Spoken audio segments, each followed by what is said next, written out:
कम से कम 200 से ऊपर ही हैं ऊपर पे जी। लेकिन जो उनके ऊपर अधिकारी बैठे हैं उन पे क्यों कार्रवाई नहीं हो रही? या तो इनके ऊपर किसी मंत्री का दबाव है या किसी विधायक का दबाव है। खुलासा, झांझरा रेंज में सैकड़ों अवैध पेड़ कटान पर उपनल कर्मचारी ने किया चौंकाने वाला खुलासा। आखिर रेंजर पर कब तक होगी कार्रवाई? वन विभाग देहरादून के झांझरा रेंज के मांडवाला में पूर्व में सैकड़ों हरे पेड़ों के अवैध पातन में बड़ा खुलासा हुआ है। आपको बता दें कि तहसील विकास नगर क्षेत्र भूमाफिया को खुलेआम वन विभाग के अधिकारियों का संरक्षण मिल रहा है, जिसके कारण माफिया खुलेआम हरे भरे पेड़ों का जमकर अवैध पातन कर रहे हैं। वहीं आए दिन वन विभाग के अधिकारियों के रिश्वत लेते वीडियो भी सोशल मीडिया पर जमकर वायरल हो रहे हैं। इससे अंदाजा लगाया जा सकता है कि किस प्रकार जिम्मेदार अधिकारी खुद ही जंगल कटवाने में लिप्त रहते हैं और जब आवाज उठती है तो छोटे कर्मचारियों को मोहरा बनाकर सस्पेंड कर दिया जाता है, जबकि बड़ा सांप बच निकलता है। बता दें कि विगत एक सप्ताह पहले झांझरा वन रेंज के मांडवाला में वन विभाग के द्वारा एक भूखंड पर जांच करवाई गई थी, जहां पर माफिया के द्वारा पेड़ों को काटकर दफना कर दिया गया था, जहां पर विभाग को केवल 16 पेड़ों के अवशेष मिले। इसमें विभाग के आला अधिकारियों के द्वारा एक छोटे कर्मचारी पर निलंबन की कार्रवाई कर जांच की इतिश्री कर दी गई। पहले भी इसी रेंज में राजावाला व पौंधा में बड़ी मात्रा में पेड़ कटने पर एक दरोगा व एक उपनल कर्मचारी को सस्पेंड कर दिया गया था, जबकि बड़े जिम्मेदार अधिकारी को सांप बचा लिया गया। इसी मामले में वन विभाग द्वारा बर्खास्त उपनल कर्मचारी ने बड़ा खुलासा किया है। उन्होंने कहा है कि उक्त जगह में 200 से अधिक हरे भरे साल के बेशकीमती पेड़ थे, जिसे भूमाफिया द्वारा काट कर दबा दिया गया। साथ ही कुछ लकड़ी को बेच और जला दिया गया है। जो वीडियो हम आपको दिखा रहे हैं वो उस समय की है जब उक्त जगह पर कार्य शुरू किया गया था। देखें किस प्रकार से हरे भरे पेड़ों को माफिया के द्वारा दबाया गया।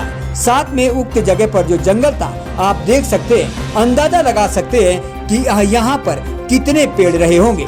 जब हमने डीएफओ साहब को बताया कि वहाँ पर 200 से अधिक पेड़ थे, जिसकी पुरानी फुटेज मौजूद है, तो उनका कहना था कि जांच में 16 पेड़ पाए गए, उन्हीं पर जुर्माना किया जाएगा, बाकी का रिकॉर्ड नहीं मिला है। अब बड़ा सवाल है कि वन महकमा झांझरा रेंज के रेंजर पर कार्रवाई क्यों नहीं कर पा रहा है, जबकि इसी रेंज के कार्यकाल में सैकड़ों हरे भरे पेड़ों को अवैध रूप से काटा गया है। अगर विभाग मांडवाला और राजावाला में उच्च स्तरीय जांच करता है तो कई अधिकारियों पर गाज गिरना तय है। अब देखना होगा कि वन महकमा झांझरा रेंज के अधिकारी पर क्या कार्रवाई करता है। मैं क्या वही बोल रहा हूँ कि जो हमारे वन दरोगा जी है संदीप बिष्ट, ये अपने आप तो खुद घूमता है, जबकि मेरा तो कोई औचित्य नहीं किसी भी क्षेत्र में। जब तक मेरा फॉरेस्ट गार्ड मेरा दरोगा कहीं जाने के लिए नहीं बोलेगा मैं तब तक नहीं जा सकता। ये हमारे अधिकार में भी नहीं आता है।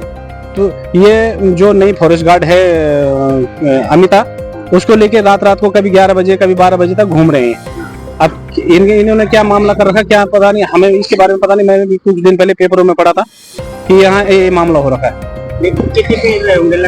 यहाँ कम से कम 200 से ऊपर ही हैं ऊपर पे जी। इसमें अभी 16 पेड़ निकाले गए हैं, जो हमने समाचार पत्रों के द्वारा वो मिल रही है, हमें सूचना मिल रही है कि 16 पेड़ निकल रखे हैं वहाँ पर।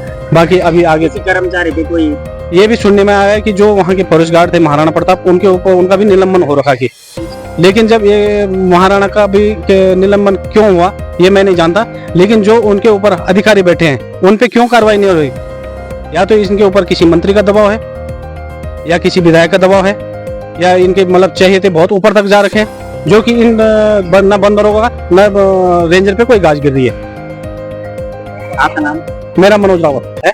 आप किस में कार्य करते थे? मैं फॉरेस्ट में नंदा की चौकी में एक बीट सहायक के पद पे हूँ और उपनल आउटसोर्स से हूँ।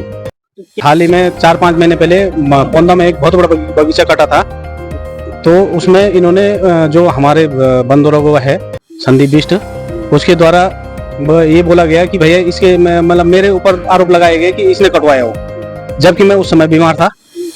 मैंने इनको मेडिकल रिपोर्ट भी दिखाई, लेकिन हमारे जो रेंजर साहब हैं झांझरा के, उन्होंने मेरी एक नहीं सुनी।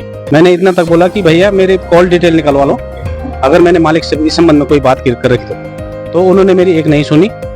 जबकि वन दरोगा खुद संदीप बिष्ट के यहाँ केयर टेकर रात 11 बजे था, दूसरे दिन मैडम ने खुद वहां छापा मारा। मौके पे वन दरोगा द्वारा केयर टेकर को फोन किया जा रहा है कि मेरे नंबर डिलीट कर देना अपने व्हाट्सएप से भी और अपने उसमें से भी, फिर भी उसके ऊपर कोई कार्रवाई नहीं करी गई। ये प्लॉट कहाँ पे था, ये जो पेड़ कटिंग का मामला ये पौंदा में है होना में? जी। लगभग कितने पेड़ों का मामला था? ये कम से कम 120 या 150 के करीब पेड़ थे वहाँ। 30 पेड़ मौके पे मौजूद है।